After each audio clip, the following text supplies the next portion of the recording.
ఇవాళ ఒక మంచి కథ చెప్పన. అనగనగా ఒక ఊళ్ళో శారదమ్మ సాంబయ్య దంపతులు ఉంటారు. వాళ్ళకి పెళ్ళయి 10 ఏళ్ళు అవుతున్న సంతానం లేదు. తిరగని గుడి లేదు, మొక్కని రాయి లేదు. పూజలు, నోములు, వ్రతాలు చేస్తూనే ఉంటారు. మొత్తానికి ఏదో దేవుడు కరుణించాడు. 11వ సంవత్సరం శారదమ్మ కడుపు పండుతుంది. 9 నెలలు సవ్యంగా జరిగిపోతాయి. ఒక శుక్రవారం సంధ్యవేళ సాంబయ్య చేతిలోకి ఆడపిల్ల వస్తుంది. సాంబయ్య ఎగిరి గంతేస్తాడు. లక్ష్మీదేవే సాక్షాత్తు మా ఇంటికి వచ్చింది అని. కేవలం పాలు తాగడానికి మాత్రమే లక్ష్మి శారదమ్మ దగ్గర ఉండేది, కానీ మిగతా అప్పుడంతా సాంబయ్య చంకకెత్తుకుని తిరుగుతూ ఉండేవాడు. పిల్ల నెమ్మదిగా పెరుగుతుంది. స్కూల్ వయసుకు వచ్చేస్తుంది. ఎక్కడ పిల్ల కాళ్ళు కందిపోతాయో అని సాంబయ్య పిల్లని ఉప్పు మూట ఎక్కించుకొని స్కూల్కి తీసుకొస్తూ ఉండేవాడు. ఆషాఢ మాసంలో అరచేతిలో 2 చేతుల్లో గోరింటాకు పెట్టుకొని ఉంటే సాంబయ్య గోరుముద్దలు తినిపించుకొని కడిగిన తర్వాత ఆ అరచేతుల్లో ముద్దులు పెడుతూ ఉండేవాడు. పిల్ల ఇంకొంచెం పెరుగుతుంది. ఒకరోజు శారదమ్మ వచ్చి సాంబయ్య చెవిలో పిల్ల పెద్దదైందని చెప్తుంది. శారదమ్మ చెప్పిన ఈ వార్త వినగానే సాంబయ్యకి ఏదో గుండెల్లో తెలియని దిగులు, భారం, కూతురు పెద్దదవుతోంది అని.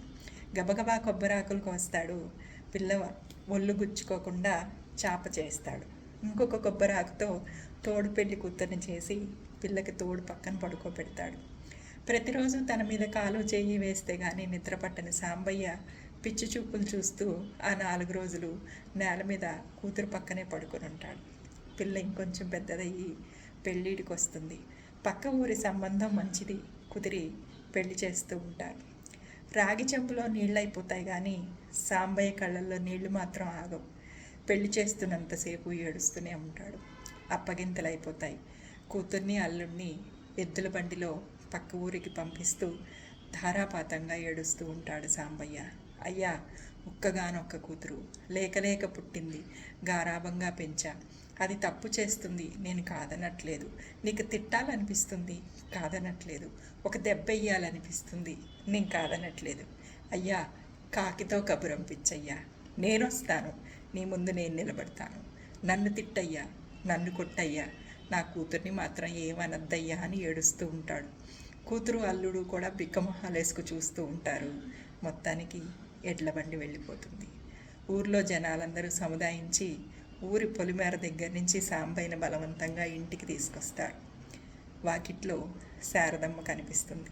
నెమ్మదిగా భర్తను లోపలికి తీసుకెళ్తుంది. కూతురు నీకొక్కదానికే పుట్టిందా?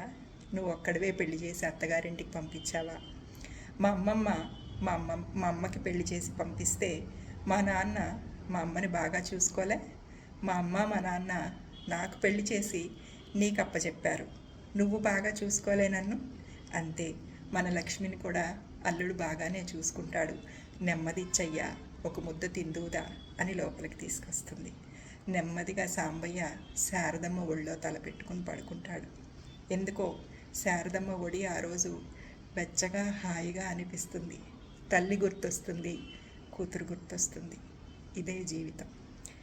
ఎంతమంది పిల్లలు పుట్టినా రెక్కలొచ్చాక పక్షులు గూడు వదిలి వెళ్ళిపోయినట్టు చివరికి మిగిలేది దంపతులిద్దరే. భర్తకి భార్య, భార్యకి భర్త. ఇదే దాంపత్యం, ఇదే జీవితం.